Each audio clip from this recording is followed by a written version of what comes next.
Jettere jitu ko.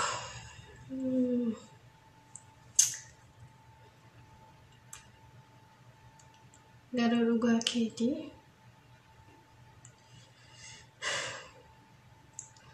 waanuma garaan ofii godhi namaan jedhes yoo godhan gaarii miti. Garuu yeroo tokko tokko dhugaa keetii yaada kee hundaafuu guddaa galatoomi.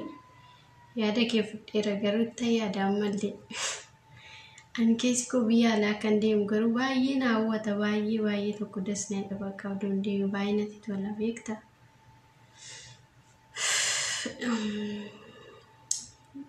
Dhugaa keetii garuu hawwii barumsaa dhoka'uu nama meeqatu deeme hawwaa miti yoona kana dhabamu jedhee adeemtanis garuu moossi deemu baay'ee waan na hawwufani bakka siin mormee siin amma kana siin taaggalaa ture malee anis bakka jaaladhee miti. Garuu hawwiin koo achuma yeroo hundumaa qalbiin koo achi na jirti. Ijoollee nama laalee baay'ee na hawwa beekta. Kanaaf maal ta'anillee deemee yoon bakka maatii gosa baadiyyaa keessa jiraatan kanallee katamaatti yoon galche bakka karaa magaalaatti isaaniif mana ijaaree isaan galchee yaade deemuu barbaade malee garuu immoo rakkoo natti jettu kun hundi amma dhuguma jira amma dhuguma sila namni maaf akkanatti deema garuu kan na dhibu'an kunoo namni xiqqaanis guddaanis achuma deema kunoo biyya alaa innaan ijoolleen gadi dhaabbatan barumsa dhiisanii deemu hundi isaaniitu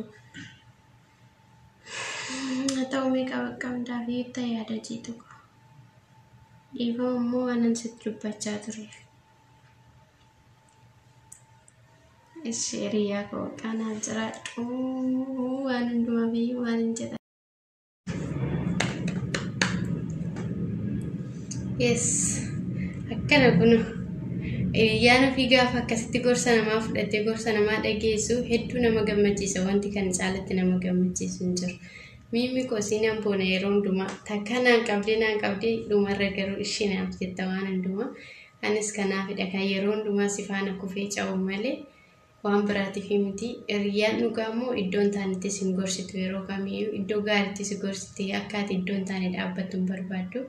Anis immoo akka ati deemtu iddoo waan gaarii ta'e irraas inni hogganuu deemisiin jedha malee. Kanaaf inni waan gaarii hin taaneef garuu akka ati deemtu hin barbaadu. Maaliif waa meeqatu jira miidhaa meeqatu namarra gaha biyya namaa yeroo deemanii. Biyya ofii keessatti daalachaan jiraachuu nama fayyada. Cooma biyya ormaa nyaatanii jiraachuu akaayii biyya ofii nyaatanii jiraachuu wayya. Kanaafiyyuu yaada akkasii of keessaa ammallee guutuutti hin baasne garuu amma ta'e tokko naaf deebiteerta. Garuu immoo ammallee yaada biyya alaa of keessaa hin baasne waan ta'eef yaada biyya alaa sana of keessaa baasiti yaada kee barumsa irratti qofa gochuu qabda. Asittuu maatii keenya hojjennee jijjiiruu dandeenya. Ijoollee warra abbaa warqii kana afaan laaltu kun ijoollee dubara 5 qabu garuu dubarri isaanii 5 hundumti isaanii amma kun barumsa isaanii iddoo dhangaatanii kun akka barbaadanitti maatii isaanii gargaaraa jiru. Maatiidhaaf waa meeqa godhanii mana ijaaranii fi rakkatanii barsiisaa turan maatiin isaanii garuu rakkina sana hunda keessa dabarsanii maatiin isaanii kun akkanatti kun sooromanii akkatti isaan jiraachaa jiran argita. Kanaaf biyya alaa deemanii qofaaf miti sooromuun.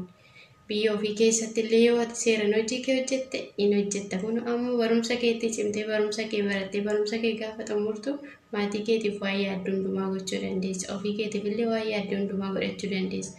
Kanaafiyyuu ati yaada isaa of keessaa baasiti guutuutti barumsa keetti akka deebitu barbaada. Yaadni kee akka barumsa wajjin ta'uun barbaada ishee. Kanaafiyyuu yeroo tokko beektaa waan hin taane fakkeenya godhanna. Ebeeloo akkas ta'e ebeeloo akkas godhee akkasuma godhaan jechuun gaarii miti.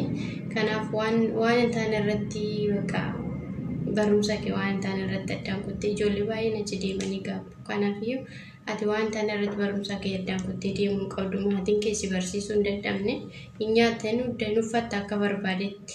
Kanaafiyyuu isa immoo maatiin baadiyyaarraan karaa magaalaatti dabarsa jetteefi dhugaa dubbachuudhaaf jireenya baadiyyaa kan ga'u hin jiru. Jireenyi baadiyyaa nama beekuuf baay'ee bareedaadha.